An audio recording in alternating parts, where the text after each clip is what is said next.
So September வந்து thyroid cancer awareness months. So அதனால நம்ம வந்து இன்னைக்கு ஸ்பெஷலாக தைராய்ட் கேன்சர் பற்றி different types of thyroid cancer எப்படி டயக்னோஸ் பண்ணும், அதுக்கு டிஃப்ரெண்ட் ட்ரீட்மெண்ட் ஆப்ஷன்ஸ் பற்றி இன்னைக்கு பேசலாம். What is thyroid cancer?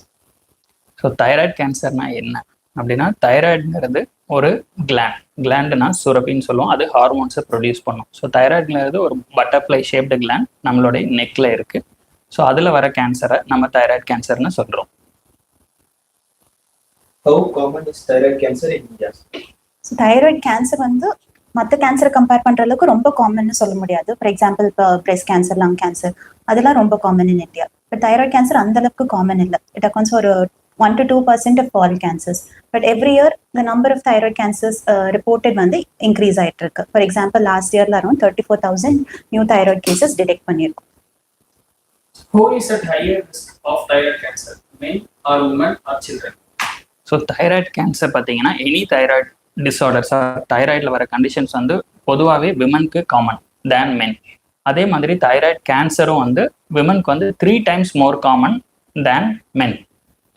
சில்ட்ரனுக்கு வராதுன்னு கிடையாது, சில்ட்ரனுக்கு வரலாம். பட் அடல்ட்ஸை கம்பேர் பண்ணும்போது சில்ட்ரனுக்கு அது less common. At what age does thyroid cancer usually occur? So thyroid cancer ஸ்பெசிஃபிக்காக இந்த ஏஜ்ல தான் வரணும்னு இல்லை, எனி ஏஜ் குரூப்லேயும் வரலாம். ஸோ சில்ட்ரனுக்கும் வரலாம், அடல்ட்க்கும் வரலாம். பட் டேட்டா வச்சு பார்க்குறப்போ வந்து தைராய்ட் கேன்சர் வந்து மோர் காமன் இந்த ஏஜ் குரூப் 20 to 50 years. இந்த ஏஜ் குரூப்ல மோர் காமன், அதுவும் ஃபீமேல்ஸ்ல மோர் காமனாக இருக்கு. Sir, is thyroid cancer hereditary? Hereditary or familial, அதாவது அப்பா அம்மாவுக்கு இருந்தால் நமக்கும் தைராய்டு கேன்சர் வருமா அப்படின்னு கேட்டால் வரலாம். கண்டிப்பாக வரணும்னு கிடையாது. But the risk of getting thyroid cancer நமக்கு வரதுக்கான ரிஸ்க் அதிகம். ஃபேமிலியில் யாராவது ஒரு மெம்பருக்கு, அப்பா அம்மாக்கோ இல்லை உங்களுடைய சிப்ளிங், அண்ணன் தங்கச்சி, அக்கா தம்பி அந்த மாதிரி இருந்தால் நம்மளுடைய அந்த ரிஸ்க் எவ்வளோ அதிகம் அப்படின்னா 2 times இருந்து 10 times வரைக்கும் அந்த ரிஸ்க் அதிகமாக இருக்கு.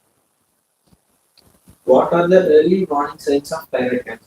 ஸோ இப்போ தைராய்ட் கேன்சர் இருக்கு அப்படின்னா நம்மளுக்கு வந்து தைராய்டு வந்து யூஸ்வலாக இந்த நெக்ல சென்டர் பொசிஷன்ல தான் இருக்கும் அந்த கிளாண்ட். ஸோ அதில் ஏதாவது ஸ்வெல்லிங், ஏதாவது கட்டி, வீக்கம் அந்த மாதிரி இருந்துச்சுன்னா அது ஒரு ஒன் ஆஃப் த சிம்டம். யூஸ்வலாக இந்த மாதிரி கட்டிலாம் பெயின் எதுவும் இருக்காது, சம்டைம்ஸ் வந்து பெயின்ஃபுல்லாக இருக்கலாம். அதே மாதிரி இந்த ஸ்வெல்லிங்ல ஏதாவது சைஸ் வந்து இன்க்ரீஸ் ஆகிட்டே இருக்கும் ஓவர் பீரியட் ஆஃப் டைம், அதுவும் ஒன் ஆஃப் த சிம்டம்ஸ். இது இல்லாமல் வந்து சப்போஸ் அது கேன்சர் கட்டியா இருந்துச்சுன்னா அது நம்ம கழுத்துல சைட்ல உள்ள நோட்ஸ்க்கு ஸ்ப்ரெட் ஆகும். ஸோ அந்த மாதிரி ஏதாவது நெறிக்கட்டி இருக்குன்னா அதுவும் ஒன் ஆஃப் த சிம்டம்ஸ். இது இல்லாமல் தைராய்ட் கிளாண்ட் அந்த ஸ்வெல்லிங் வந்து பக்கத்துல வந்து போகும், ஏர்வே போகும். ஸோ இதுல ஏதாவது கம்ப்ரெஷன் இருந்துச்சு அப்படின்னா நம்மளுக்கு முழுங்குறதுக்கு ஏதாவது டிஃபிகல்ட்டி, இல்லை மூச்சோட டிஃபிகல்ட்டி, இந்த மாதிரி சிம்டம்ஸ் கூட வரலாம். ஸோ இந்த மாதிரி சிம்டம்ஸ் இருந்துச்சுன்னா நம்ம வந்து ஃபர்தரா எவாலுவேட் பண்ணணும். Does a lump in the neck always mean cancer? கழுத்துல ஒரு வீக்கம் இருந்துச்சுன்னா அது எப்பயுமே கேன்சர் அப்படிங்கிறது கிடையாது. ஏன்னா தைராய்டை பொறுத்த வரைக்கும் நான் கேன்சர் டிசீஸ், அதாவது புற்றுநோய் அல்லாத வியாதிகள் வந்து அதிகம் தைராய்டில். மெயினாக வந்து ஹைப்போதைராய்டிசம் சொல்லுவோம். அதாவது வீக்கம் இருக்கும் தைராய்ட் கிளாண்ட்னால அது நம்ம உடம்புக்கு தேவையான அளவு ஹார்மோன்ஸ் ப்ரொடியூஸ் பண்ணல. அது வந்து under active thyroid gland or hypothyroid state. அதுதான் most common thyroid problem over the around the globe, அதாவது உலகத்தில் எல்லாத்துக்குமே, அதே மாதிரி இந்தியாலையும். ஸோ அதனால வீக்கம் இருந்துச்சுனாலே அது கேன்சர்னு கிடையாது. பட் ஆனால் உங்களுக்கு ஒரு வீக்கம் இருக்குது அப்படின்னா கண்டிப்பாக அதை வந்து நம்ம டெஸ்ட் பண்ணிக்கணும், நீங்கள் டாக்டரை கன்சல்ட் பண்ணணும். Can thyroid cancer be found by routine health checkups? Okay, routine health செக்அப்ல இப்போ நம்ம ஏதாவது நெக்குக்கு அல்ட்ராசவுண்ட் ஸ்கேன் ஏதாவது பண்றோம் அப்படின்னா அந்த ஸ்கேன்ல வந்து ஏதாச்சும் நாடியூல் ஏதாவது தெரியுது, தைராய்ட் கிளாண்ட்ல ஏதாவது நாடியூல் தெரிஞ்சுது அப்படின்னா அதை ஃபர்தரா எவாலுவேட் பண்ணணும். ஸோ அந்த மாதிரி ஹெல்த் செக்அப்ஸ்ல நம்ம நாடியூல்ஸ் டிடெக்ட் பண்ணலாம். அது இல்லாமல் ரொட்டீனாவே வந்து நமக்கு ஏதாவது நாடியூல் தெரியுது அதெல்லாம் பால்பேட் பண்ணி கூட பார்த்து நாடியூல் மாதிரி இருந்துச்சுன்னா அது ஃபர்தரா எவாலுவேட் பண்ணணும். So how is thyroid cancer diagnosed? So thyroid cancer diagnosis, அதாவது ஒரு கேன்சர்னு நம்ம டயக்னோஸ் பண்ணால் தான் அடுத்த ட்ரீட்மெண்ட் ஸ்டார்ட் பண்ண முடியும். ஸோ தைராய்ட் கேன்சர் எப்படி டயக்னோஸ் பண்ணுறோன்னா, ஃபஸ்ட்டு வந்து சிம்டம்ஸோட நீங்கள் ஒரு டாக்டரை பார்க்குறீங்க. ஸோ அவங்க எக்ஸாமின் பண்ணி பார்ப்பாங்க. ஸோ உங்கள் கழுத்தில் வீக்கம் இருக்கா, இல்லை சின்ன கட்டியாக இருக்கா, பெரிய கட்டியாக இருக்கா, அந்த கட்டி சாஃப்டாக இருக்கா, ஹார்டாக இருக்கா அப்படிங்கிறதெல்லாம் வச்சு அவங்க கேன்சருக்கான ப்ராபபிலிட்டி, அதாவது எந்த அளவுக்கு இது கேன்சருக்கான இருக்க வாய்ப்பு இருக்குது அப்படிங்கிறத ஃபஸ்ட்டு ஒரு டெசிஷன் எடுப்பாங்க. அதுக்கப்புறமா டெஸ்ட் பண்ணணும். ஸோ டெஸ்ட்டுங்கிறது மெயினாக scan, ultrasound scan. So ultrasound ஸ்கேனில் முன்னாடி சொன்ன மாதிரி அதில் வந்து சில ஃபீச்சர்ஸ் இருக்குது. அதை வச்சு அவங்க இது கேன்சருக்கான சான்ஸ் இருக்குது அப்படின்னு சொல்லலாம். பட் இது எல்லாமே வந்து உங்களுக்கான வாய்ப்பு எவ்வளோ இருக்குது நிறையா இருக்கா குறைவா இருக்கா அப்படிங்கிறத பார்க்கறதுக்கு தான். பட் ஃபைனல் டயக்னோசிஸ்ங்கிறது வந்து பயாப்சி டெஸ்ட், அதாவது பயாப்சி இல்லைனா அதை வந்து எஃப்என்ஏசின்னு சொல்லுவாங்க, ஃபைன் நீடில் ஆஸ்பிரேஷன் சைட்டாலஜி. இந்த டெஸ்ட் மூலமாக தான் final diagnosis of thyroid cancer சொல்ல முடியும். Can an ultrasound detect thyroid cancer accurately?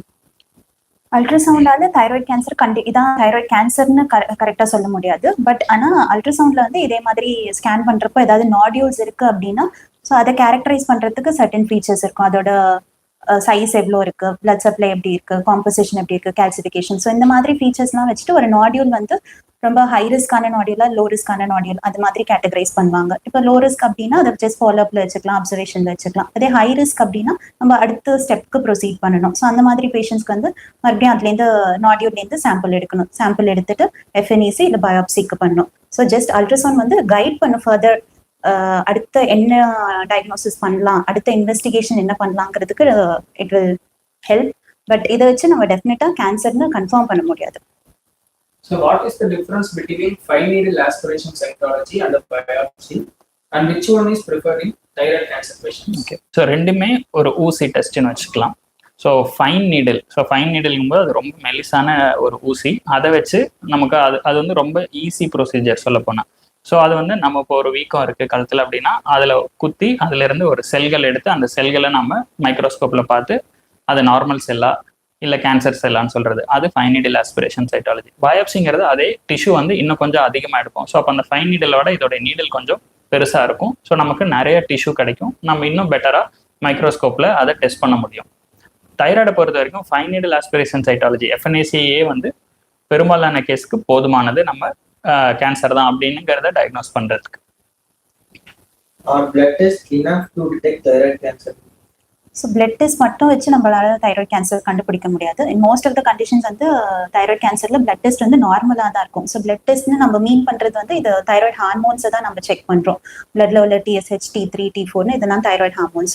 So இதை செக் பண்றப்போ வந்து most of the thyroid cancer பேஷண்ட்ஸ்க்கு இந்த ஹார்மோன் லெவல்ஸ் வந்து நார்மலாக தான் இருக்கும். ஸோ பிளட் டெஸ்ட் வச்சு நம்ம இந்த பேஷண்ட்க்கு தைராய்டு கேன்சர் இருக்கு இல்லைங்கிறத சொல்ல முடியாது. What are the different type of thyroid cancer, and what is staging, and how is it different from other cancers? Okay, so first வந்து தைராய்டு கேன்சர் ஒரு நல்ல கேன்சர்.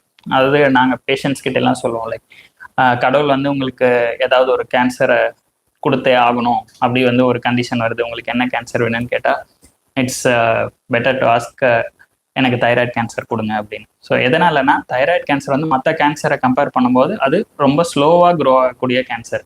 ஸோ அதனால நமக்கு என்ன அட்வான்டேஜ்னா, நமக்கு வில் ஹாவ் இனஃப் டைம், உங்களுக்கு ஒரு போதுமான கால அவகாசம் கிடைக்கும் அதை டயக்னோஸ் பண்ணுறதுக்கும் ட்ரீட் பண்ணுறதுக்கும். ஒன்று. இன்னொன்று, முன்னாடியே அவங்க சொல்லியிருக்காங்க மேடம், இது வந்து ரொம்ப லெஸ் காமன். ஸோ 1% தான் டோட்டல் கேன்சரில் தைராய்டு கேன்சர் இருக்குது. மூணாவது வந்து இதுக்கு மல்டிபிள் ட்ரீட்மெண்ட் ஆப்ஷன்ஸ் இருக்குது. அது சர்ஜரிக்கு அப்புறமா ரேடியோ ஐடின்னு ஒரு ட்ரீட்மெண்ட் இருக்குது, அதுக்கப்புறம் ஹார்மோன் ரீப்ளேஸ்மெண்ட். ஸோ இதனால வந்து தைராய்டு கேன்சர் ஒரு நல்ல கேன்சர். அதுக்கு அடுத்தது வந்து இந்த தைராய்டு கேன்சர்ல டைப்ஸ். ஸோ டைப்ஸ்ல வந்து இதுலயே வந்து மோர் அக்ரெசிவ், லெஸ் அக்ரெசிவ் அப்படின்னு சொல்லலாம். அது ரொம்ப தீவிரமானது, கொஞ்சம் தீவிரம் கம்மியா இருக்கிறது. ஸோ இந்த மோர் அக்ரெசிவ் டியூமர்ஸுங்கிறது அகைன் இன்னும் ரொம்ப ரேர். பட் காமனா வர கேன்சர்ஸ் எல்லாமே வந்து slow growing, it has good prognosis. Good ப்ரொக்னோசிஸ்னா அவங்க வந்து ரொம்ப நாளைக்கு நல்லா இருப்பாங்க, லைக் நார்மல் லைஃப் அவங்களால லீட் பண்ண முடியும். So that is the good thing about thyroid cancer. What are the main treatments for thyroid cancer?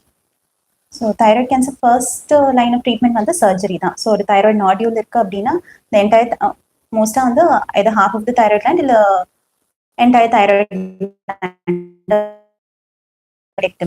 So இதான் வந்து மெயின் ஸ்டே ஆஃப் ட்ரீட்மெண்ட். இது இல்லாமல் வந்து வேலிடேட் பண்ணுவாங்க, இந்த கேன்சர் வந்து வேற எங்கேயாவது பக்கத்தில் உள்ள லிம்ஃப் நோட்ஸ்க்கு எதுக்காது ஸ்ப்ரெட் ஆயிருக்காது மாதிரி. அந்த மாதிரி எங்கேயாவது லிம்ஃப் நோட்ஸ் ஸ்ப்ரெட் இருந்துச்சுன்னா அந்த லிம்ஃப் நோட்ஸ்மே சேர்த்து ரிமூவ் பண்ணிடுவாங்க. So first line of therapy வந்து சர்ஜரி முடிஞ்சதுக்கு அப்புறம் நம்ம சர்ஜரியில என்னதான் ரிமூவ் பண்ணாலும் கொஞ்சம் தைராய்டு செல்ஸ் மைக்ரோஸ்கோபிக் லெவல்ல கணக்கு தெரியாத அளவுக்கு தைராய்டு செல்ஸ் வந்து இன்னும் இருக்கும் ஆப்ரேட் பண்ண சைட்ல. ஸோ அந்த மாதிரி செல்ஸ் எல்லாம் வந்து நம்ம வந்து கதிர்வீச்சு மருந்து மூலியமா வந்து டிஸ்ட்ராய் பண்ணணும். ஸோ அதான் வந்து ரேடியோ ஆக்டிவ் அயடன் தெரப்பிங்கிறது. ஸோ இங்க வந்து இந்த ரேடியோ ஆக்டிவ் அயடன் தான் வந்து இந்த கதிர்வீச்சு மருந்து. ஸோ இதை வந்து நம்ம இது லிக்விட் ஃபார்ம்ல இருக்கும். ஸோ இதை நம்ம கன்சியூம் பண்றதுனால எனி மைக்ரோஸ்கோபிக் லெவல்ல தைராய்டு செல்ஸ்லாம் வந்து டிஸ்ட்ராய் பண்ணிடலாம். இதுக்கப்புறமா வந்து நம்ம பேஷண்ட்க்கு வந்து தைராய்டு கிளாண்டை ரிமூவ் பண்ணிட்டோம், அதனால நம்ம வெளியிலேருந்து தான் வந்து தைராய்டு ஹார்மோனை கொடுக்கணும். ஸோ இது வந்து இந்த form of a tablet. So இந்த தைராய்டு ஹார்மோன் டேப்லெட்டையும் வந்து அவங்க லைஃப் லாங் எடுத்துக்கிற மாதிரி இருக்கும். ஸோ இது வந்து ஒன்று வந்து அவங்க டே டு டே ஃபங்க்ஷன், இன்னொன்று வந்து ஃபர்தரா வந்து இந்த தைராய்டு கேன்சர் எதுவும் வராமல் இருக்கிறதுக்காகவும் இந்த சப்ரெஷன்காக இந்த தைராய்டு டேப்லெட் கொடுத்து இதுவுமே one of the treatment like treatment கோர்ஸ்ல இதுவும் ஒன் ஆஃப் தி ஸ்டெப். இதுக்கப்புறம் மறுபடியும் ஏதாவது தைராய்டு கேன்சர் ரெக்கர் ஆச்சு அப்படின்னா, திரும்ப வந்துச்சு அப்படின்னா, இந்த ட்ரீட்மெண்ட் ஆப்ஷன்ஸ் இல்லாமல் வேற ஏதாவது ட்ரீட்மெண்ட் ஆப்ஷன்ஸ்னு பார்க்குறப்போ டார்கெட்டட் தெரப்பி இருக்கு. டார்கெட்டட் தெரப்பி வந்து சிமிலர் டு கீமோதெரப்பி, பட் கீமோதெரப்பியில் வந்து நிறைய சிஸ்டமிக் லைக் என்டையர் பாடியில் ஆக்ட் ஆகும். ஸோ நிறைய நம்மளுக்கு அதர் ஆர்கன்னால சைட் எஃபெக்ட்ஸ் இருக்கும். பட் டார்கெட்டட் தெரப்பி வந்து ஸ்பெசிஃபிக்காக சர்டன் செல்ஸில் மட்டும்தான் பைண்ட் ஆகி ஆக்ட் ஆகும். ஸோ இதனால வந்து பெருசா சைட் எஃபெக்ட்ஸ் இருக்காது. So surgery always recommended for thyroid cancer. So surgery கண்டிப்பாக வேணுமா அப்படின்னா எஸ் வேணும். தைராய்டு கேன்சர் பொறுத்த வரைக்கும் சர்ஜரி தான் first and mainstay of treatment. அது ரொம்ப முக்கியமான ட்ரீட்மெண்ட் அண்ட் அது கண்டிப்பான ட்ரீட்மெண்ட்டும் கூட. ஸோ சர்ஜரி பண்ணி ரிமூவ் பண்ணிட்டோம்னா it is like 90 to 95% of the job is done. உங்களுக்கு வந்து தைராய்டு கேன்சர் பாடியிலேருந்து வெளியில் எடுத்தாச்சு. ஸோ அதுக்கு அடுத்து தான் மற்ற எல்லா ட்ரீட்மெண்ட்டுமே உங்களுக்கு ஹெல்ப் பண்ணும். So yes, surgery is the first and must step for thyroid cancer. Sorry, cancer limbs are painful or painless? Sorry, மறுபடியும் கேளுங்க. So what is radioactive iodine therapy and how does it work? So radioactive iodine தெரப்பிங்கிறது வந்து கதிர்வீச்சு மருந்து. So கதிர்வீச்சு மருந்து இது வந்து தண்ணி மாதிரி இருக்கும். ஸோ இந்த மருந்து வந்து நம்ம ஓரல் அட்மினிஸ்ட்ரேஷன், அதாவது வாய் வழியாக அவங்கள மருந்து எடுத்துக்க சொல்லுவோம். ஸோ இந்த என்ன பண்ணோம்னா இது போய் தைராய்டு கேன்சர் செல்ஸ் எங்கே இருக்கோ அங்கே மட்டும் கதிர்வீச்சை வந்து வெளிப்படுத்தி அந்த கேன்சர் செல்களை அழிக்கும். ஸோ அதுதான் ரேடியோஆக்டிவ் அயோடின் ட்ரீட்மெண்ட்ங்கிறது. இந்த அட்வான்டேஜ் என்னன்னா இது வந்து மோர் ஸ்பெசிஃபிக். இது வந்து துல்லியமாக அங்கே இருக்கிற கேன்சர் செல்களை மட்டும் அழிக்கிறதுனாலையும் மற்ற நார்மல் செல்களுக்கு எந்த பாதிப்பும் ஏற்படுத்தாது. ஸோ அதுதான் இந்த ட்ரீட்மெண்ட்டோடைய சிறப்பு. What is the role of nuclear medicine in thyroid cancer treatment? Nuclear medicine வந்து ரெண்டு இதுக்கும் யூஸ்ஃபுல்லாக இருக்குது, diagnosis as well as treatment. So டயக்னோசிஸ்க்கு நம்ம என்ன பண்ணுறோன்னா, இப்போ நான் முன்னாடி சொன்ன மாதிரி சர்ஜரி தான் first step and must step. So surgery பண்ணதுக்கப்புறம் ஏதாவது கேன்சர் செல்ஸோ இல்லை நார்மல் தைராய்டு செல்ஸோ இருக்கா பாடியில் அப்படின்னு பார்க்கறதுக்காக நம்ம நியூக்ளியர் மெடிசன் ஸ்கேனை யூஸ் பண்ணுறோம். அதுக்கு பேர் அயோடின் ஹோல் பாடி ஸ்கேனை சொல்கிறோம். நம்ம இதுக்கு அயோடின் ஸ்கேன், அதாவது டயக்னோசிஸ் ஆஸ் வெல் அஸ் ட்ரீட்மெண்ட்க்கு ஒரே மருந்து தான் யூஸ் பண்ணுறோம். அது வந்து ரேடியோஆக்டிவ் அயோடின். ஸோ கதிர்வீச்சு அயோடினை வந்து நம்ம ஃபர்ஸ்ட் ஒரு கம்மி அளவான டோஸ் கொடுத்துட்டு ஹோல் பாடி ஸ்கேன் எடுக்கிறோம், நோய் எங்கெல்லாம் இருக்குது அப்படிங்கிறத பார்க்கறதுக்காக. இது கூட சில பிளட் டெஸ்ட்டும் பண்ணுவோம். அதை வச்சும் பேஷண்ட்டோட ஃபர்ஸ்ட் தைராய்டு சர்ஜரி பண்ண பயாப்சி ரிப்போர்ட், இது மூணையும் வச்சு biopsy report, scan, blood test மூணையும் வச்சு நம்ம டிசைட் பண்ணுவோம் ட்ரீட்மெண்ட் கொடுக்கலாமா வேண்டாமா, கொடுக்கணும்னா எவ்வளோ அளவு கொடுக்கணும் அப்படிங்கிறது. ஸோ அதுக்கப்புறமா இந்த கதிர்வீச்சு மருந்து கொடுக்குறோம். இது வந்து நம்ம ஸ்கேனை விட அதிகமான டோஸில் அகெயின் இதுவும் வாய் வழியாக தான் கொடுக்க போகிறோம். ஸோ இந்த மருந்து கொடுத்ததுக்கப்புறம் அவங்கள ஓபிடி பேஸாகவும் ட்ரீட் பண்ணலாம். அதாவது காலைல வந்துட்டு அவங்க ஆஃப்டர்நூன் ஈவினிங்குள்ளே வீட்டுக்கு போயிடலாம். இல்லை அவங்க வந்து 1 day ஹாஸ்பிட்டலில் அட்மிஷனில் இருந்து அதுக்கப்புறம் போகணும். ஸோ இதுதான் radio iodine treatment. Like need lifelong thyroid tablets after surgery? Yes, lifelong thyroid tablet எடுத்துட்டு தான் இருக்கணும். ஏன்னா தைராய்டு சர்ஜரி பண்ணதுக்கப்புறம் நமக்கு வந்து தைராய்டு கிளாண்ட் இருக்காது. ஸோ நார்மலாகவே வந்து தைராய்டு கிளாண்ட் வந்து சர்டன் ஹார்மோன்ஸ் ப்ரொடியூஸ் பண்ணும். இந்த ஹார்மோன்ஸ் வந்து நம்ம டே டு டே ஃபங்க்ஷனுக்கு தேவைப்படும். ஸோ அந்த ஹார்மோன்ஸை தான் நம்ம வந்து வெளியிலேருந்து டேப்லெட்டாக எடுத்துட்டு இருக்கோம். இது மட்டும் இல்லாமல் வந்து ஃபர்தராக வந்து கேன்சர் ப்ரிவென்ட் பண்ணுறதுக்குமே வந்து இதே ஹார்மோன்ஸை நம்ம டேப்லெட்டை ஹையர் டோஸில் கொடுப்போம். ஸோ ஏதாச்சும் கேன்சர் செல்ஸ் இருந்தாலுமே அது மேற்கொண்டு வளராமல் இருக்கிறதுக்காக, அதை சப்ரெஸ் பண்ணுறதுக்காக இந்த ஹார்மோன் தெரப்பி வந்து life long necessary. Can my voice change after thyroid surgery? So thyroid சர்ஜரிக்கு அப்புறம் வாய்ஸ் சேஞ்ச் ஆகுமா அப்படின்னு கேட்டால் கண்டிப்பாக ஆகாதுன்னு சொல்ல முடியாது. தேர் ஆர் லிட்டில் சான்சஸ், அதாவது குறைவான வாய்ப்பு இருக்குது. எதனாலனா இப்போ தைராய்டு சர்ஜரிங்கிறது any surgery has its own risk. அந்த மாதிரி தைராய்டு சர்ஜரிலையும் சில ரிஸ்க் இருக்குது. சில பேருக்கு பர்டிகுலர் ரொம்ப பெரிய தைராய்டு கிளாண்ட் இல்லை கேன்சரோடைய சைஸ் பெருசாக இருக்குது, அது வந்து பக்கத்தில் இருக்கிற ஆர்கன்ஸ், அதாவது பக்கத்தில் ஆர்கன்ஸ்னா ஃபுட் பைப் இருக்குது, வின் பைப் இருக்குது, அதே மாதிரி நிறைய நர்வ்ஸ் இருக்குது. ஸோ அப்படி சொல்லும்போது நம்ம வாய்ஸ் பாக்ஸுக்கு போகிற நர்வ், நம்மளுடைய குரல் வலைக்கு போகிற நரம்பும் அது வழியாக தான் போகுது அது பக்கம். ஸோ ஒருவேளை அந்த நரம்புக்கு ஏதாவது பாதிப்பு ஏற்பட்டால் அவங்களுக்கு வாய்ஸ் சேஞ்ச் வரலாம். ஸோ இது வந்து நர்வ் டேமேஜ்னால வர voice change, that is one thing. இன்னொன்று வந்து சர்ஜரினாலே சில பேருக்கு வீக்கம் இருக்கும், இன்ஃப்ளமேஷன் சொல்லுவோம், அடிப்பட்டா வீங்கி அதுக்கப்புறம் ஆடுற மாதிரி. சர்ஜரினால வர இன்ஃப்ளமேஷனாலையும் சில பேருக்கு கொஞ்ச நாளைக்கு வாய்ஸ் சேஞ்ச் இருக்கும், அதுக்கப்புறம் அது நார்மல் ஆகிடும். ஸோ எல்லா வாய்ஸ் சேஞ்சும் வந்து அப்நார்மல்னு சொல்ல முடியாது. It will take it's time to heal. So அது வந்து depends on the surgery. How long does it take to recover from thyroid surgery? Already சொன்ன மாதிரி நம்ம எவ்வளோ எக்ஸ்டென்ட் ஆஃப் சர்ஜரி பண்றோம் அப்படின்னு. இப்போ சில பேருக்கு வந்து நம்ம தைராய்ட் கிளாண்ட் மட்டும் தான் ரிமூவ் பண்ணுவோம், சில பேருக்கு வந்து பக்கத்துல இருக்க லிம்ஃப் நோட்ஸ் எல்லாமே ரிமூவ் பண்ற மாதிரி இருக்கும். ஸோ அந்த மாதிரி நம்ம எவ்வளோ எக்ஸ்டென்சிவா நம்ம சர்ஜரி பண்ணியிருக்கோமோ அதுக்கேற்ற மாதிரியும் ரெக்கவரி பீரியட் வந்து டிஃபர் ஆகும். அதே மாதிரி பேஷண்டோட ஃபேக்டர்ஸ், பேஷண்டோட ஏஜ், அதர் கோமார்பிடிட்டிஸ் லைக் பேஷண்ட்க்கு சுகர் இருக்கு அந்த மாதிரினா கொஞ்சம் ஹீலிங் தான் வந்து கொஞ்சம் டைம் எடுக்கும் when compared to normal patients. So இந்த ஃபேக்டர்ஸ்லாம் வச்சுட்டு recovery time வந்து it is variable from one patient to another. So approximately 1 to 2 weeks வந்து usual recovery time. So can thyroid cancer return after treatment? Okay, recurrence அதாவது thyroid cancer திருப்பி வருது, any cancer that comes back after the treatment அப்படின்னா நம்ம recurrence சொல்கிறோம். ட்ரீட்மெண்ட்க்கு அப்புறம் திருப்பி அந்த கேன்சர் வருது. ஸோ தைராய்டு கேன்சர் அப்படி வரலாமா அப்படின்னு கேட்டால் எஸ் வரலாம், கண்டிப்பாக வராதுன்னு சொல்ல முடியாது. But the chances are very very less. ரொம்ப ரொம்ப குறைவான பேஷண்ட்ஸ்க்கு தான் திருப்பியும் தைராய்டு கேன்சர் வரும். ஸோ அது வந்து less than 5%, less than 10% based on அவங்களுக்கு இனிஷியலாக நம்ம முன்னாடி சொன்ன மாதிரி more aggressive disease, less aggressive disease, between the good cancer and bad cancer நமக்கு எது இருந்ததோ அதுக்கப்புறம் நம்ம என்ன ட்ரீட்மெண்ட்லாம் எடுத்துக்கிட்டோமோ அதை பொறுத்து தான் வரும். So thyroid cancer recurrence is less than 10%. How often should I do follow-up checkups? So follow up checkups வந்து இனிஷியலாக வந்து எல்லா பேஷண்ட்ஸுமே வந்து after surgery and radio iodine therapy 6 monthsக்கு அப்புறம் ஃபர்ஸ்ட் ஃபாலோஅப் சொல்லுவோம். ஸோ 6 months தான் வந்து யூஸ்வலாக எல்லா பேஷண்ட்ஸ்க்கும் once in every 6 months. So 6 monthsக்கு அப்புறம் ஒன்ஸ் இன் எவ்ரி 1 year நம்ம சஜஸ்ட் பண்ணுவோம். பட் இந்த டைம் பீரியட் வந்து அகெயின் ஒவ்வொரு பேஷண்ட்க்கும் வேரி ஆகும். இட் டிபெண்ட்ஸ் வந்து அந்த தைராய்டு கேன்சர் என்ன டைப், அதோட ரிஸ்க் எப்படி, அதுக்கேற்ற மாதிரி வந்து டிஃபர் ஆகும். ப்ளஸ் எவ்ரி ஃபாலோஅப் அப்போ நம்ம வந்து டிஃப்ரெண்ட் பிளட் டெஸ்ட் பண்ணுவோம். ஸோ அந்த வேல்யூஸ்க்கு ஏற்ற மாதிரியும் நம்ம ஃபாலோ பீரியட் வந்து அட்ஜஸ்ட் பண்ணுவோம். Does diet or lifestyle affect thyroid cancer risk? So thyroid cancer ரிஸ்க்கை வந்து நம்ம டயட் அஃபெக்ட் பண்ணுமான்னு கேட்டால் தைராய்டு கேன்சருக்குன்னு as such specific diet related ஒரு ரிலேஷன் எதுவும் கிடையாது. வேறஸ் நமக்கு வந்து ஹைப்போதைராய்டு ஸ்டேட், அதாவது காய்டர்னு சொல்கிறோம், அயோடின் டெஃபிஷியன்சி, அந்த மாதிரி ஸ்டேட்டில் வந்து சில டயட் ரிலேஷன் இருக்குது. அதாவது அயோடின் கம்மியாக இருக்கிற டயட்டோ, சில வந்து காய்ட்ரோஜன்ஸ் இருக்குது, இப்போ காலிஃப்ளவர், கேபேஜ் அந்த மாதிரி எல்லாம் கேள்விப்பட்டிருப்பீங்க. ஸோ இது எல்லாமே வந்து அவங்களோட ஹைப்போதைராய்டு ஸ்டேட், அதாவது ஹைப்போதைராய்டு ஸ்டேட்னா அண்டர் ஆக்டிவ் தைராய்டு கிளாண்ட் வந்து ஹார்மோன் வந்து போதுமான அளவு ப்ரொடியூஸ் பண்ணலை. அந்த ஸ்டேட்டுக்கு தான் வந்து இந்த டயட்லாம் இன்ஃப்ளூயன்ஸ் பண்ணும், ஆர் அதை வந்து கட்டுப்படுத்தும், இல்லை அதுக்கான இதை செயல்பாடை குறைக்குமே தவிர கேன்சர் இந்த எல்லாம் டயட் சாப்பிட்றனால நமக்கு கேன்சர் வருமா அப்படிங்கிறது வந்து ஸ்பெசிஃபிக்காக எதுவும் இல்லை. Can iodine deficiency cause thyroid cancer? Iron deficiency வந்து அசச் தைராய்டு கேன்சர் பெருசாக காஸ் பண்ணாது. பட் கொஞ்சம் ரிஸ்க் இருக்கு, around 3 to 34% chance of risk இருக்கு. அயரன் டெஃபிஷியன்சி எப்படி காஸ் பண்ணுன்னா அதில் வந்து காய்டர்னு ஒரு கண்டிஷன் வரலாம், லைக் தைராய்டில் வந்து ஸ்வெல்லிங் மாதிரி. ஸோ இந்த கண்டிஷன் வந்து ஒரு லாங் டேர்மில் வந்து கேன்சராக மாறதுக்கு சான்ஸ் இருக்கு. அரௌண்ட் 3 to 34% ஆஃப் இந்த பீப்புளுக்கு வந்து கேன்சர் வர சான்ஸ் இருக்கு. பட் அயடன் டெஃபிஷியன்சி வந்து அந்த அளவுக்கு இப்போ காமன் கிடையாது. ஏன்னா நம்ம ரொட்டீனா வந்து அயடைன் சால்ட் யூஸ் பண்றோம். ஸோ அந்த அளவுக்கு அயடன் டெஃபிஷியன்சி இந்தியாவில் அவ்வளோ காமன் இல்லை. Does radiation exposure increase thyroid cancer risk?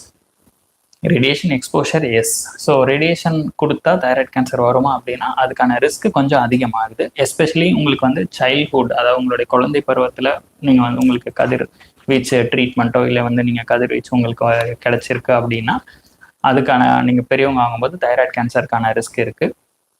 So இதை வந்து கண்ட்ரோல் பண்ணுறதுக்காக தான் சொல்கிறோம். இல்லை சின்ன வயசில் இல்லை வந்து even for other reasons unnecessary investigations, அதாவது தேவையில்லாமல் நாமளா போய் எக்ஸ்ரே, சிடி ஸ்கேன் இந்த மாதிரி இது எடுக்கிறத தவிர்க்கணும். ஏன்னா இதுவும் வந்து நமக்கான ரிஸ்க்கை வந்து அதிகப்படுத்துது. So yes, definitely there is risk of radiation in relation to thyroid cancer. Are women with thyroid disorders more prone to cancer? விமென்ல இப்போ தைராய்டு டிசார்டர்ஸுமே வந்து பினைன் கண்டிஷன்ஸ்லாம் இருக்கு, ஹைப்போதைராய்டு இல்லை ஹைப்பர் தைராய்டு. ஸோ அந்த மாதிரி வெறும் பினைன் சிம்டம்ஸ் மட்டும் உள்ளவங்களுக்கு வந்து ரிஸ்க் ஆஃப் கேன்சருங்கிறது அந்த அளவுக்கு கிடையாது. பட் அதே ஃபீமேல்ல வந்து ஏதாவது டிஸ்கிரீட்டட் நாடியூல் மாதிரி இருக்கு அப்படின்னா அது கண்டிப்பாக எவாலுவேட் பண்ணும். ஸோ ஏன்னா அந்த நாடியூல்ல வந்து ஒரு 20% ஆஃப் இந்த நாடியூல்ஸ்ல வந்து கேன்சர் வர வாய்ப்பு இருக்கு. Can thyroid cancer affect pregnancy or fertility? So thyroid கேன்சர்னால அசச் ப்ரெக்னன்சியோ இல்லை அவங்களோட ஃபர்டிலிட்டியோ அஃபெக்ட் ஆகாது. பட் தைராய்டு கேன்சருக்கு நம்ம கொடுக்குற ட்ரீட்மெண்ட், சர்ஜரியோ இல்லை சர்ஜரிக்கு அப்புறம் கொடுக்குற ரேடியோ ஐடன் ட்ரீட்மெண்ட் மெயினாக. ஏன்னா எந்த கதிர்வீச்சு இது கொடுத்தாலும் நம்ம pregnant woman and even for breastfeeding மதர்ஸ்க்கு நம்ம ரொம்ப கேர்ஃபுல்லாக தான் கொடுக்கணும். ஸோ இவங்களுக்கு வந்து எதனாலனா நம்ம ரேடியோ அயோடின் கொடுக்கும்போது general advice or suggestion is that minimum 6 months they should avoid pregnancy. அவங்க ப்ரெக்னென்ட் ஆகக்கூடாது. And maximum limit is up to 1 year. So 6 months to 1 year pregnancy should be avoided. Is thyroid cancer curable? Thyroid cancer definitely curable. அந்த thyroid கேன்சர்ல நம்ம different types பார்த்தோம், less aggressive, highly aggressive அப்படின்ட்டு. அதில் மோர் common வந்து less aggressive types தான். இந்த less aggressive types வந்து நம்ம சீக்கிரமா கண்டுபிடிச்சோம் அப்படின்னா, ஏர்லி டிடெக்ஷன் சீக்கிரமா கண்டுபிடிச்சி இவாலுவேட் பண்ணோம் அப்படின்னா ஏர்லியா நம்ம ட்ரீட்மெண்ட் ஸ்டார்ட் பண்ணலாம். ஸோ இதுக்கு வந்து கம்ப்ளீட்லி சர்ஜரி பண்ணி கம்ப்ளீட்லி ரிமூவ் பண்ணிட்டு further radioactive iodine therapy, hormonal செப்பரேஷன்லாம் வச்சுட்டு we can follow up the patient. So thyroid cancer is completely curable and has a good prognosis. So what is the survival rate of thyroid cancer patients? So thyroid cancer again the less aggressive அப்படிங்கிறது good cancer தான் வந்து மோர் common. So அதில் வந்து survival rate என்ன, இப்போ thyroid cancer வந்து கிளாண்டில் மட்டும்தான் இருக்குது, வேற எங்கேயும் ஸ்ப்ரெட் ஆகலை அப்படின்னா the chances of survival is very very good, almost 100%. So நமக்கு வந்து இது வரைக்கும் இருக்க எவிடன்ஸில் வந்து they say it is 99%. So it is close to 100. And இது வந்து 5 year சர்வைவல். ஸோ 5 year and 10 year சர்வைவல் தான் நம்ம பொதுவாக எல்லா கேன்சருக்கும் சொல்கிறது. ஸோ இதில் வந்து among the good cancer types of thyroid cancer or less aggressive types ன்னு சொல்றதுல வந்து even 10 year survival is more than 90%. So இது வந்து மற்ற எந்த கேன்சருக்குமே கிடையாது. ஸோ அதனால தைராய்ட் கேன்சர் இஸ் ஏர்லியாக டிடெக்ட் பண்ணணும், நம்ம ப்ராப்பராக மேனேஜ் பண்ணணும் அப்படின்னா கண்டிப்பாக we can give more than 90% and more than 95% cure. Now last question. How can thyroid cancer be prevented or detected early? So thyroid கேன்சர்ன்றது கம்ப்ளீட்டாக நம்மளால ப்ரிவென்ட் பண்ண முடியாது, பட் ஏர்லி டிடெக்ஷன் வந்து டெஃபினெட்லி பாசிபிள். ஸோ முன்னாடி சொன்ன மாதிரி பேஷண்ட்க்கு ஏதாவது தைராய்ட் கிளாண்ட்ல ஏதாவது நாடியூல் மாதிரி இருந்துச்சுன்னா அது கண்டிப்பாக எவாலுவேட் பண்ணும். அதே மாதிரி ஏதாவது ப்ரோட்டீன் செக்அப் அப்போ ஸ்கேன் பண்ணுறாங்க, அல்ட்ராசவுண்டில் ஏதாவது இன்சிடென்டலாக நாடியூல் டிடெக்ட் பண்ணியிருக்காங்களான்னு பண்ணாலும் நம்ம வந்து அது ஃபர்தராக எவாலுவேட் பண்ணோம். So early detection and diagnosis followed by therapy, இதுதான் வந்து makes thyroid cancer more curable with high survival rate. Thank you.